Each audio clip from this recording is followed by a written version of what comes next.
Praise the lord. మన ప్రభుని రక్షకుని కరుణ సంపన్నుడైన యేసుక్రీస్తు ప్రశస్త నామములో మీ అందరికీ మా హృదయాంతరాలలోంచి శుభములు వందనాలు తెలియజేస్తున్నాం. అందరూ సంతోషున్నారు కదూ. ఈరోజు కూడా యేసయ్య మాట వినడానికి సిద్ధపడుతున్నారు కదూ. యేసే జవాబు అనే కార్యక్రమం ద్వారా దేవుడు ప్రతిరోజు ఒక జవాబును మనకు పంపిస్తూ ఉన్నాడు. ప్రతి జవాబులోని ప్రియ దేవుని బిడ్డ సమృద్ధికరణ ఆశీర్వాదం ఉన్నది మన జీవితంలో. ఈరోజు కూడా సమృద్ధికరణ ఆశీర్వాదం, సంపూర్ణ బహుమానం ఎలా పొందాలో దేవుడు మనకు నేర్పించబోతున్నాడు. ప్రపంచంలో ఎక్కడ చూస్తే ఆశీర్వాదం ఉంది, కానీ సంపూర్ణ ఆశీర్వాదం లేదు. డబ్బు మనకు కొంత ఆశీర్వాదం ఇవ్వగలదు, కానీ సంపూర్ణత మాత్రం దేవుళ్ళలోనే ఉన్నది. Praise Lord. హల్లెలూయా. డబ్బున్నోళ్ళందరూ సంతోషపడుతున్నారా అంటే ఎక్కువ సూసైడ్ చేసుకునేది డబ్బున్నోళ్ళే. ఆస్తి ఉన్నోళ్ళందరూ సంతోషంగా ఉంటారని మీరు అనుకుంటారు, కానీ ఆస్తి ఉన్నోళ్ళే ఎక్కువ సూసైడ్ చేసుకుంటున్నారు, ఎక్కువ పిచ్చోళ్ళు అయిపోతున్నారు. ఎక్కువ నిద్ర పట్టకుండా ఉండేది ఎవరు అంటే డబ్బున్నోళ్ళే.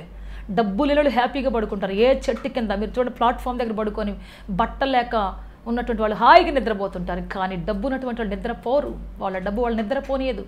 వాళ్ళకున్న ఆ స్ట్రెస్, వాళ్ళకున్నటువంటి ఆ టెన్షన్స్ వాళ్ళు నిద్రపోనివ్వవు. ప్రియ దేవుని బిడ్డ, అందుకే ఈరోజు చెబుతున్నాను, దేవుడు మనకు సంపూర్ణ ఆశీర్వాదం ఇవ్వగలడు. లోకంలో ఏది మనకు సంపూర్ణ ఆశీర్వాదం ఇవ్వలేదు.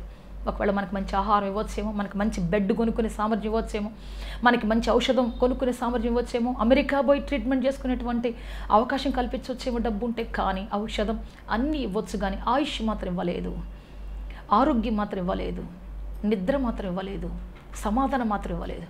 Praise Lord. హల్లెలూయా. తాగి తాగి బోర్లు పడిపోయి నిద్రపోతుంటారు కొంతమంది, మై మర్చిపోయి.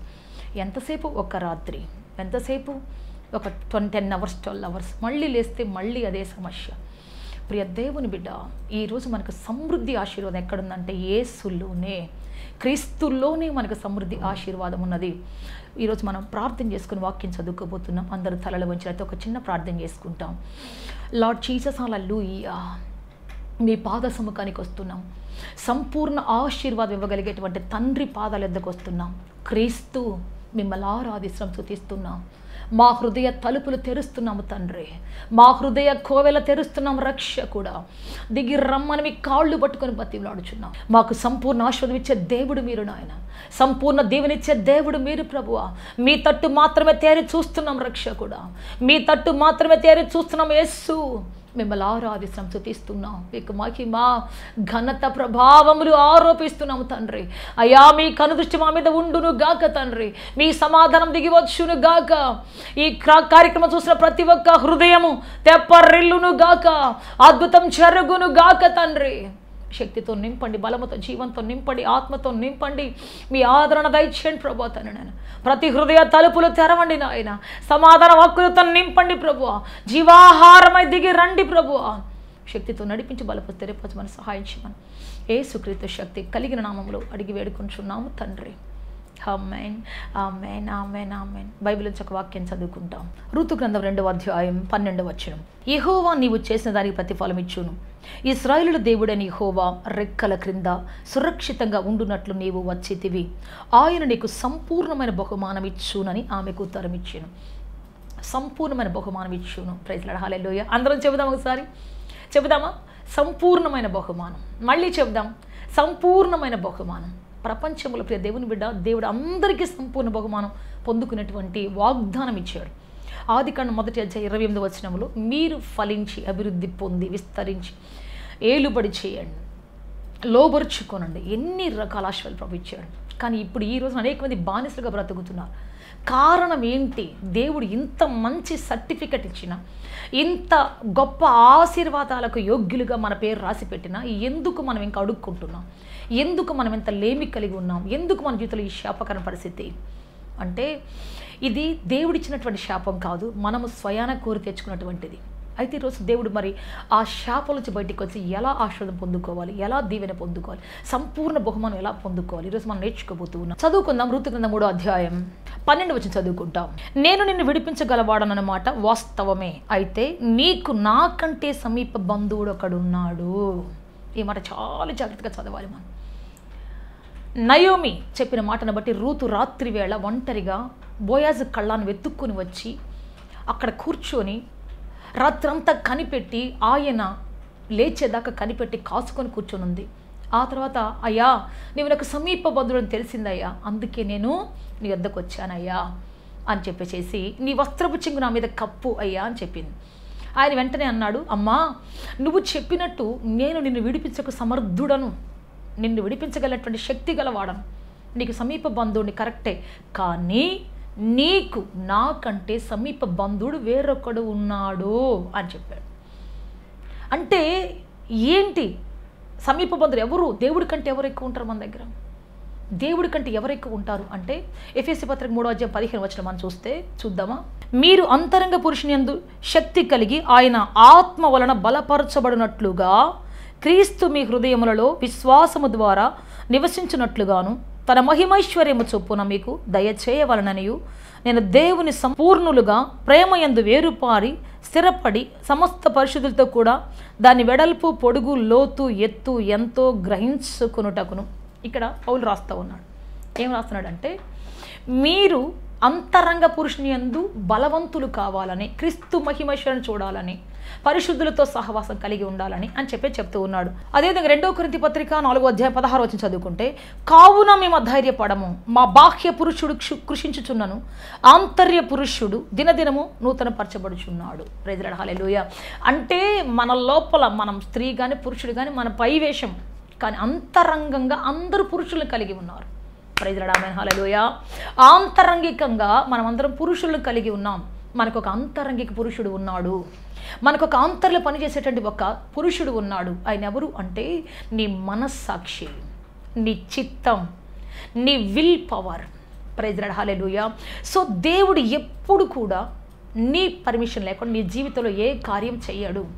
తండ్రి అని నువ్వు పిలవకుండా నీ యొద్దకు వచ్చి నీకేదో చేయాలని చూడడు. నువ్వు ఎప్పుడైతే పిలుస్తున్నావో తండ్రి అని, పూర్ణ మనసుతో నువ్వు నా జీవితంలో కార్యం చేయి తండ్రి అంటావో, అప్పుడు ఖచ్చితంగా కార్యం చేస్తాడు ఆయన. నిన్ను ఎలా వెళ్ళాలో, ఎక్కడ ఉండాలో, ఎవరితో బ్రతకాలో, ఎవరిని పెళ్లి చేసుకోవాలో, ఎవరితో కుటుంబం కట్టబడాలో, ఏ విధంగా నడవాలో 100% ఆయన మీకు తెలియజేస్తాడు. నువ్వు అడిగితే ప్రభువా నా లైఫ్లో ఎలా వెళ్ళాలి, ఏం చేయాలి ప్రభువా చెప్పండి తండ్రి అంటే ఖచ్చితంగా చెప్తాడు ఆయన. అలా కాకుండా నీకు ఇష్టం వచ్చినట్టు వెళుతూ ఉంటే, ఎన్నిసార్లు దేవుని మాట వినబడుతున్నా, ఎన్నిసార్లు ప్రవక్తలు బోధిస్తున్నా, ఎన్నిసార్లు కాపర్లు వినిపిస్తున్నా, కుటుంబ ఆరాధనలోనూ, తర్వాత ఒక చర్చిలోనూ, మహాసభల్లోనూ ప్రవక్తలు అనేక మంది కాపరులు వచ్చి నీకు బోధిస్తున్నా, నువ్వు వినకుండా నీకు ఇష్టం వచ్చిన మార్గంలో వెళ్తానంటే దేవుడిని నువ్వు ఆపే దేవుడు కాదు. ఎంతో అభిషక్తుడైనటువంటి శాంసన్ ఉన్నాడు. దేవుని బిడ్డ, అతడు తల్లి గర్భ రూపించబడక ముందే అతడు ఒక కారణ జన్ముడిగా పుట్టాడు కదా. మరి అటువంటి సంసోను తన ఇష్టం వచ్చినట్టు తన సొంత చిత్తం చొప్పున ఒక అమ్మాయిని పెళ్లి చేసుకోవడం వెళ్తూ ఉంటే దేవుడు ఆపలేదు. తల్లిదండ్రులు చెప్పినా అతను వినలేదు, వాక్యాన్ని చూపించి చెప్పినా వినలేదు, అయ్యా ఇది మనకు తగదని చెప్పినా వినలేదు. తనకు తెలుసు తను ఎందుకు పుట్టాడో, తను ఎందుకు మరి ఈ లోకానికి వచ్చాడో, ఏ చిత్తం కోసం వచ్చాడో తెలుసు. కానీ తన సొంత చిత్తాన్ని అనుసరించి వెళుతూ ఉన్నప్పుడు దేవుడు ఆపలేదు, అతను ఆపలేదు పొరపాటును కూడా. అదేవిధంగా మరి దెలీలా దగ్గరికి వెళ్తున్నప్పుడు కూడా ఆపలేదు దేవుడు. ఎందుకంటే ఆయన చిత్తం అది. దేవుడు మనకు స్వాతంత్రం ఇచ్చాడు, దేవుడు మనకు హక్కు ఇచ్చాడు మన జీవితం మీద. నువ్వు ఎలా వాడుకుంటావు అది నీ ఇష్టం.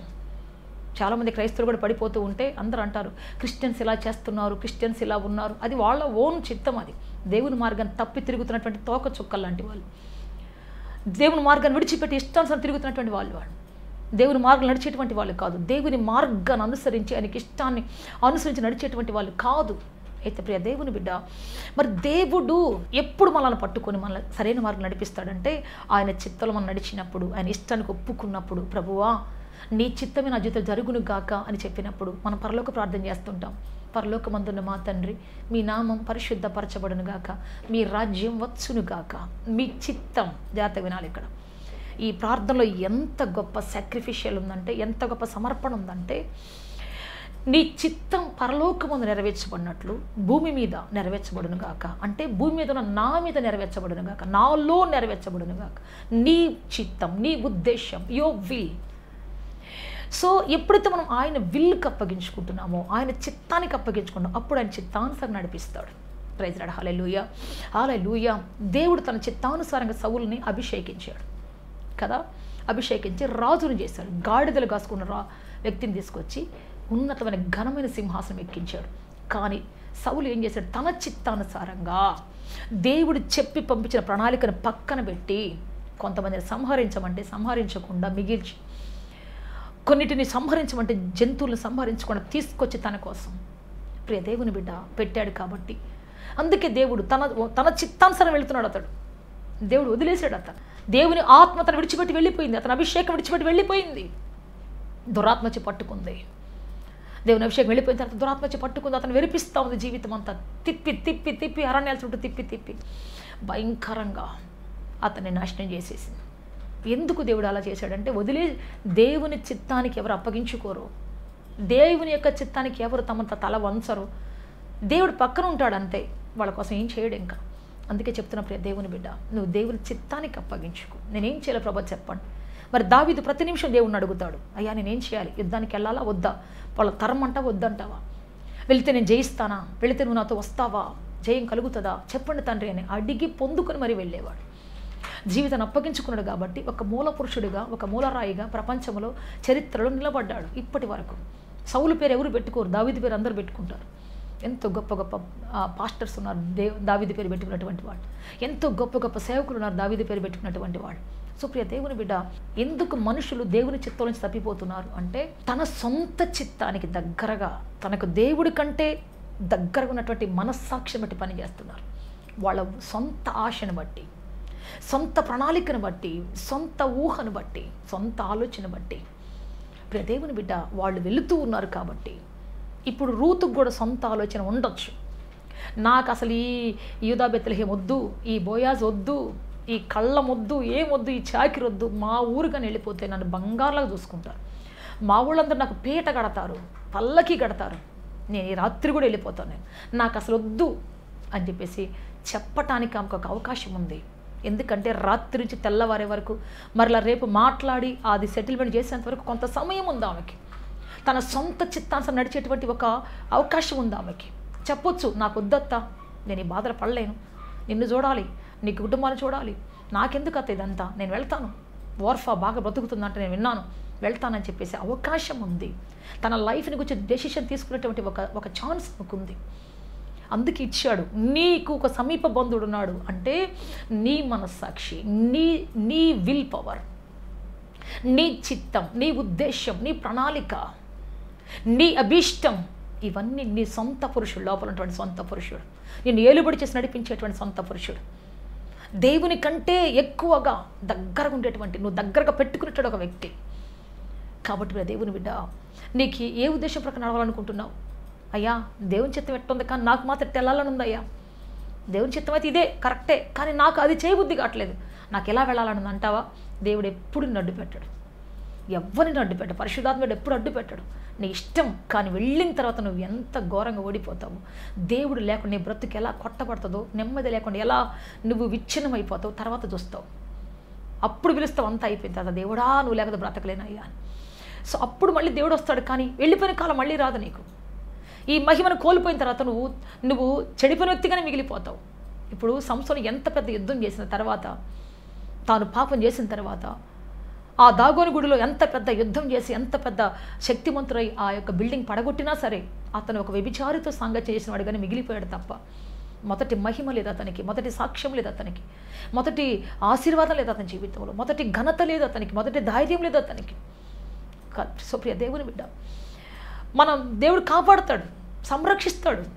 దావీదును కూడా అంతే సంరక్షించాడు దేవుడు, క్షమించాడు దేవుడు. కానీ బత్షెబ విషయంలో తప్పు చేశాడని రాసిపెట్టాడు. బత్షెబ విషయాన్ని బట్టబెలుగా రాపించాడు దేవుడికి, ఏం మొహమాటం లేకుండా రాపించేశాడు. సో ఇప్పుడు ఆయన నేకడ్గా, ఒక దిగంబరిగా, ఒక భయంకరమైన హత్య చేసిన ఒక వ్యక్తిగా ఒక యాంగిల్లో మనకు కనపడుతున్నాడు. ఒకవైపున వర్షిప్ లీడర్గా కనపడితే, తిప్పి చూసినప్పుడు మనకు ఒక నరహంతకుడిగా, తిప్పి చూసినప్పుడు రక్తము గల్ల చేతులు గలవాడిగా, కనికరం లేకుండా తన కోసం ప్రాకులాడుతున్న ఒక వ్యక్తిని చంపినవాడిగా కనబడుతున్నాడు. అంటే నీ సొంత చిత్తం, నీవు ఓటేసేది ఎవరికి? దేవుని చిత్తానికా, నీ సొంత చిత్తానికా?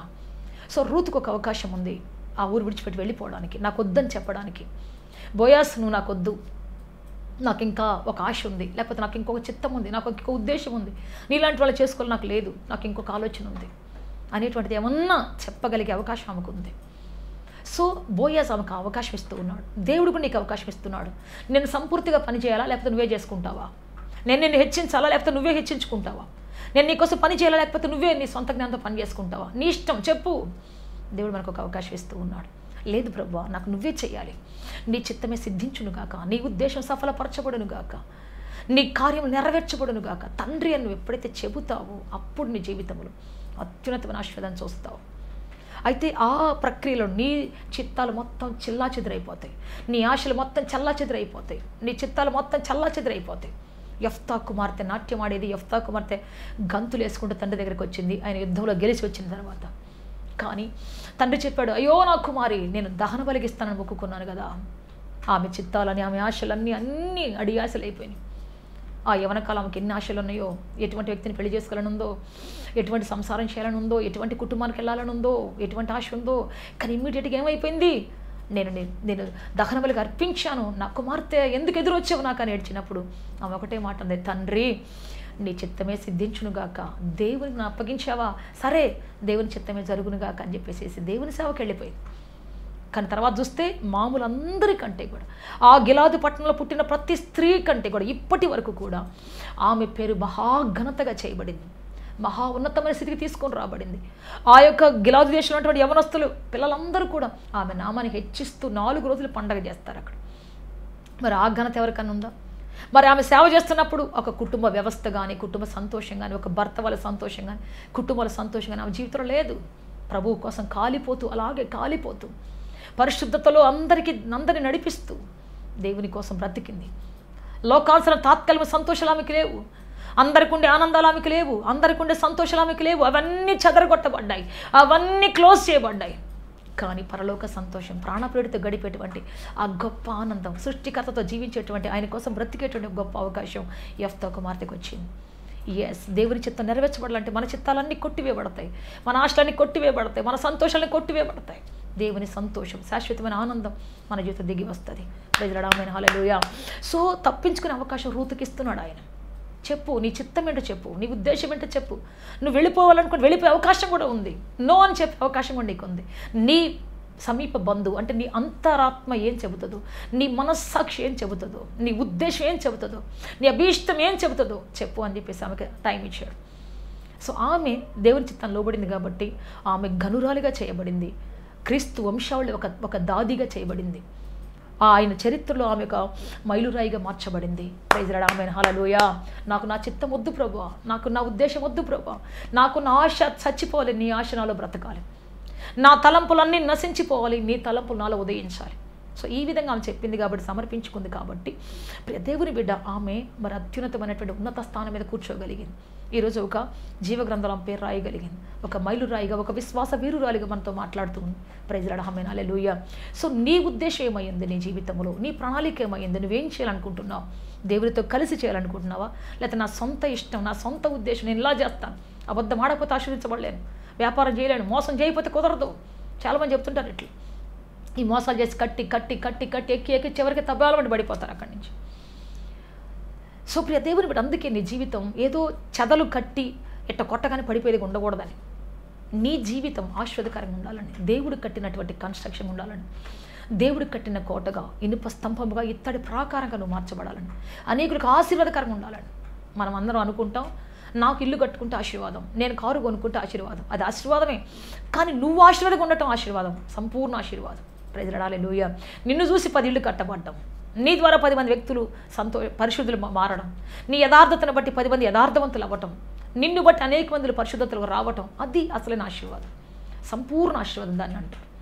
నువ్వు ఏదో బైబిల్ పట్టుకుని ఒక్కడికి రావటం నీకు ఆశీర్వాదం అది, కానీ నీలోంచి అనేక మంది, నీ ద్వారా అనేక మంది నీ పరిశుద్ధతను చూసి, నీ నడవడిని చూసి, నీ ప్రవర్తన చూసి రావడం, అది అన్నిటికంటే ఆశీర్వాదం. ప్రైజ్ లార్డ్, ఆమేన్, హల్లెలూయా. సో రూతు యొక్క జీవితం ప్రియ దేవుని బట్టి రోజున తన సొంత సమీప బంధువు అంటే తన సొంత మనస్సాక్షిని బట్టి కాదు, కానీ దేవుని మనస్సాక్షిని బట్టి, దేవుని చిత్తాన్ని బట్టి, దేవుని ఉద్దేశాన్ని బట్టి నడిచింది కాబట్టి ఈరోజు మనం ఆమెను ఒక గొప్ప వీరులుగా చూస్తూ ఉన్నాం. సో జీవితం నీ చేతుల్లో ఉంది. నువ్వు వెళ్తానంటే దేవుడు ఎప్పుడు వద్దన్నాడు. తప్పిపోయిన కుమారుడు వెళ్తానంటే తండ్రి వద్దనలేదు, డబ్బులు ఇచ్చి మరీ వెళ్ళిపోరా నాయన అన్నాడు. కానీ చూసిరాపో, నువ్వు కోరుకున్న జీవితం ఎట్లా ఉంటుందో, నువ్వు ఆలోచించే జీవితం ఎట్లా ఉంటుందో, నువ్వు బ్రతకాలనుకున్న జీవితం ఎట్లా ఉంటుందో ఒకసారి చూసిరాపో, నీ అంతం ఎట్లా ఉంటుందో చూసిరాపో అని పంపించేశాడు ఆయన. సో అతను వెళ్ళి అదంతా చూశాడు. ఫ్రెండ్స్ అనేవాళ్ళు ఎంత తాత్కాలికమైన వాళ్ళు, తన జ్ఞానం, తన డబ్బు, తనకున్న హోదా, తనకున్న తెలివి ఎంత తాత్కాలికమైందో చూశాడు, అన్నీ చూశాడు. తన జ్ఞానం ఎక్కడ నడిపించింది? పందుల దగ్గర నడిపించింది. తన జ్ఞానం ఎక్కడ నడిపించింది? మరణాపేక్ష దగ్గర నడిపించింది. తన జ్ఞానం ఎక్కడ నడిపించింది? ఆకలి బాధలకు నడిపించింది. తన జ్ఞానం ఎక్కడ నడిపించింది? దేవుని బిడ్డ ఒక బానిసగా నడిపించింది. సో ఇదంతా చూశాడు. నా చిత్తం ఇదిగో ఇలా నా బ్రతుకుని ఇలా నాశనం చేసింది. కాబట్టి ఇప్పుడు నా చిత్తం కాదు నాకు కావాల్సిన, నా తండ్రి చిత్తం కావాలి. నా తండ్రి ఇంట్లో పనివాడిగా ఉన్నా చాలు. అక్కడ సమృద్ధి ఉన్నది, అక్కడ సంతోషం ఉన్నది, సంతోష గానాలు ఉన్నాయి అక్కడ. అబ్బా అని చెప్పేసి అప్పుడు తండ్రి ఇంటికి మళ్ళీ వచ్చాడు. వచ్చినా కానీ అతని పేరేంటి? తప్పిపోయిన కుమారుడే. ఎస్ ప్రియ దేవుని బిడ్డ. అందుకే నీ మనస్సాక్షికి ఎప్పుడు కూడా దేవుని చిత్తం లేకుండా అవకాశం ఇవ్వద్దు. నీ మనస్సాక్షి, నీ మనసును దేవుడితో కలుపు, నీ ఆలోచన దేవుడితో కలుపు, నీ ఉద్దేశం దేవుడితో కలుపు, నీ ప్రణాళిక దేవుడితో కలుపు. ప్రభు ఇది చేయమంటావా వద్దంటావా? ప్రభు ఒకవేళ చిత్తం అయితే నన్ను ఇలా నడిపించాయా, నీ ఉద్దేశం ఇలా నడిపించాయా. దేవునికి అప్పగించుకున్నాడు, దేవుని ఉద్దేశానికి అప్పగించుకున్నాడు. కాబట్టి అద్భుతం జరిగిన అతని జీవితంలో, ఆశ్చర్యకారం జరిగిన అతని జీవితంలో, సమాధానం దొరికిన అతని జీవితంలో. ప్రైజ్ లార్డ్, హల్లెలూయా. అందుకే ప్రియ దేవుని బిడ్డ, ఈరోజు దేవుడిని నడిపించబోతున్నాడు. ఓటు ఎవరికి వేస్తావు? ఎవరి పక్షాన్ని నడుస్తావు? నీ సొంత చిత్తమా, లేకపోతే నీ పక్కన చెప్పిన ఉద్దేశమా, లేకపోతే నీ బంధువులు చెప్పిన ఉద్దేశమా? మా తాత ఇలా చెప్పాడు, మా ముత్తాత ఇలా చెప్పాడు, మా వంశం ఇలా నడిచింది, మా వాళ్ళు ఇలా నడిచారు. సో అదే నీ జీవితంలో? లేకపోతే సృష్టికర్త, మన పితరుల కంటే ముందున్న దేవుడు, మన తాత ముత్తాతల కంటే ముందున్నటువంటి దేవుడు, మనకు ప్రాణం ఇచ్చి, ఆయుష్ ఇచ్చి, ఆరోగ్యం ఇచ్చి, శరీరం ఇచ్చి నడిపించినటువంటి దేవుడు, ఆయన మాట వింటావా? ఈ మధ్య వచ్చిన పెద్దల మాట, వాళ్ళు ఏదో చేశారని వాళ్ళ మాట వింటావా? అందుకని మనం దేవుని మాట విందాం, పరిపూర్ణమైన ఆశీర్వాదం పొందుకుందాం. సో రూతు దేవుని మాట వినింది, దేవుని చిత్తానికి లోబడింది, పితరులకు తన యొక్క ముందున్నటువంటి మార్గాన్ని దేవునికి అప్పగించింది. అందుకే ఆమె ఈ రోజున ఇప్పటికీ నిలబడింది సజీవురాలుగా, ఇప్పటికీ మన కళ్ళ ముందు కనబడుతూ ఉంది. మనం కూడా సంపూర్ణ ఆశీర్వాదం పొందడానికి మన చిత్తాన్ని దేవునికి అప్పగిద్దాం, మన ఉద్దేశం దేవునికి అప్పగిద్దాం. నా చిత్తం కాదు ప్రభా, నీ ఉద్దేశం, నా ఆలోచన కాదు ప్రభా, నీ ఆలోచన, నీ ఆలోచన చొప్పున నడిపించు ప్రభా. సంపూర్ణ మహిమలో నన్ను తీసుకొని రా తండ్రి, నీ కృపలో నన్ను నడిపించుతాను అని చెబుదాం. దేవుడు మనల్ని నడిపించబోతున్నాడు, ఆశీర్వదించబోతున్నాడు. తలలో ఉంచి ప్రార్థన చేసుకుంటాం. లార్డ్ జీసస్, హల్లెలూయా, హల్లెలూయా, హల్లెలూయా. గొప్ప దేవుడా, శక్తిమంతుడా, బలవంతుడా, ఆశ్చర్యకరుడా, మిమ్మల్ని ఆరాధిస్తాం, స్తుతిస్తున్నాం. మీకు మహిమ, ఘనత, ప్రభావములు ఆరోపిస్తున్నాం పరలోకపు తండ్రి. దిగి రమ్మని మీ కాళ్ళు పట్టుకొని బతిమలాడుతున్నాం. ఇప్పటికే ప్రభా సొంత ఆలోచనతో, సొంత చిత్తముతో, సొంత ఉద్దేశముతో తన బ్రతుకుని నాశనం చేసుకున్నటువంటి వాళ్ళు ఎంతోమంది ఉన్నారు నాయన. బైబిల్లో ఉన్నారు, బయట ఉన్నారు ప్రభా. అయ్యా ఒక్కసారి గుర్తు చేసుకుని మా జీవితాలు మమ్మల్ని మా సొంత చిత్తానుసారంగా పోనివద్దు నాయన. రూతు తనను, తన సొంత ఉద్దేశాన్ని, తనకు అవకాశం ఉన్నా, వద్దని చెప్పడానికి అవకాశం ఉన్నా చెప్పకుండా ప్రభు తన ఉద్దేశాన్ని దేవుడితో కలుపుకుంది నాయన. తన బ్రతుకు మీకు అప్పగించుకుంది నాయన. అందుకే ఈరోజు గనురాలిగా, శ్రేష్ఠురాలిగా మార్చబడింది. అయ్యా ఈరోజు మా సొంత ఉద్దేశాలే కొట్టివేయబడాలి, మా సొంత చిత్తాలను నయమైపోవాలి, మీ ఉద్దేశం సఫలపరచబడాలి, మీ కృప దిగి రావాలి, మీ దయ దిగి రావాలి, మీ ఆత్మ దిగి రావాలి ప్రభువా, మీ ఆదరణ దిగి రావాలి ప్రభువా. మీ కృప చేత నడిపించి బలపరి సహాయం చేయండి. మీరు ఆశీర్వదించి అద్భుతం చేయండి తండ్రి, సమాధానం దయచేయండి ప్రభా. ఈరోజు మీరు దిగి రండి మా మధ్యలో ప్రభువా. మేము మా చిత్తానుసారంగా వెళ్ళకూడదయ్యా.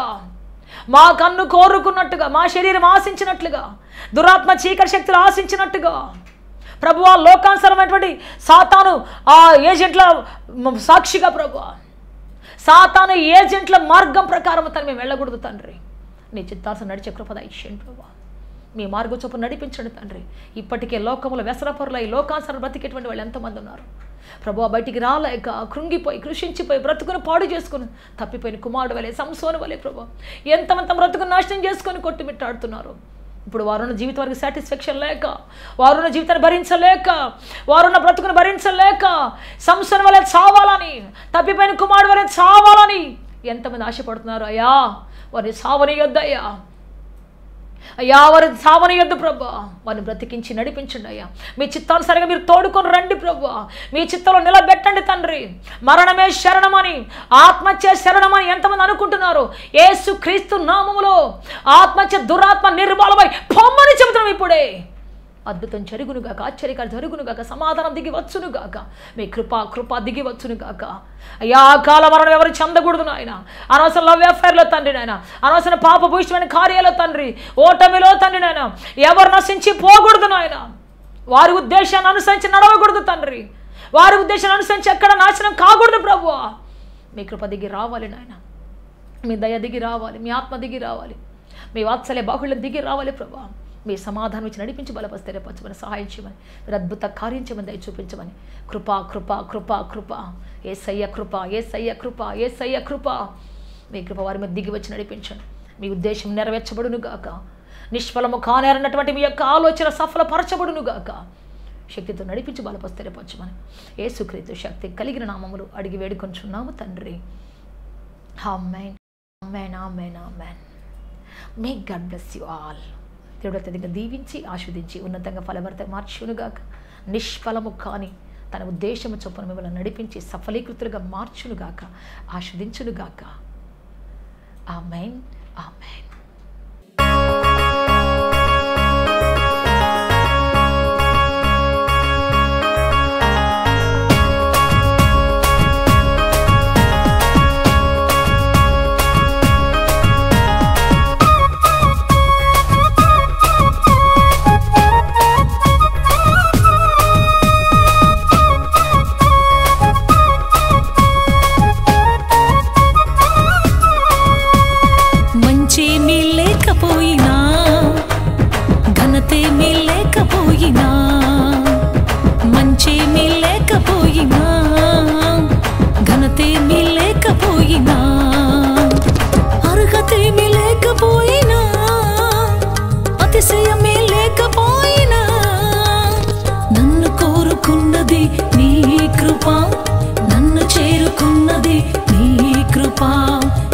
కలుసుకున్నది నీ కృప, నన్ను గెలుచుకున్నది నీ కృప. యేసయ్యా ఇది నీ కృప, యేసయ్యా ఇది నీ కృప, యేసయ్యా ఇది నీ కృప, యేసయ్యా ఇది నీ కృప.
కలుసుకున్నది నీ కృప, నన్ను గెలుచుకున్నది నీ కృప.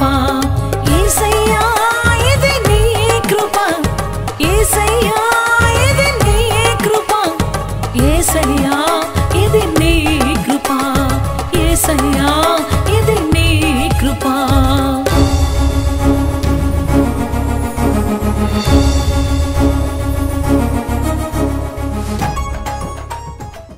సత్యముతో ఆరాధించాలని ఆశిస్తున్నారా? యేసయ్యను గూర్చి మరింత లోతుగా తెలుసుకోవాలని అన్వేషిస్తున్నారా?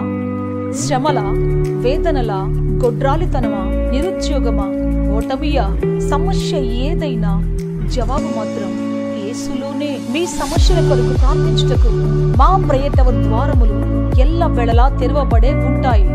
వివరములకు మా చిరునామా హోలీ ప్యారడైజ్, KH వాడ, నవాబ్పేట, నెల్లూరు, ఆంధ్రప్రదేశ్, ఇండియా. మా ఫోన్ నంబర్లు 9247807631 మరియు